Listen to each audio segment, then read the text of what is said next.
মাছের মুড়ো দিয়ে কচু শাক রান্না করব। কচু শাকটাকে প্রথমে ছোট ছোট টুকরো করে নিয়ে রসুন মরিচ দিয়ে প্রেসার কুকারে সিদ্ধ করে নেব।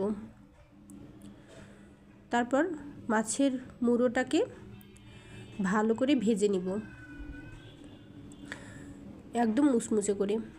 মাছের মুড়ো ভাজা হয়ে গেছে। ওই তেলেই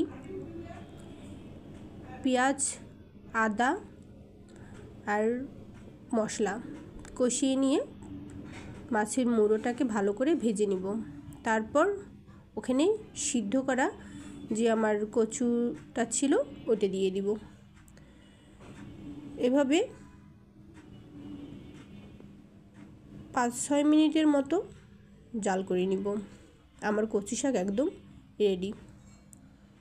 তারপর বড়া ভাজি, ওই তো বুটের ডালের বড়া, সেদিন বড়া করেছিলাম, ওটা কিছু অংশ রেখেছিলাম ফ্রিজে, আজ সেটি ব্যবহার করব। বড়াটাকে মুচমুচে করে ভেজে নিব। তারপর প্রথমেই আমি বাটা মোষা মাছ ভেজে নিয়েছি।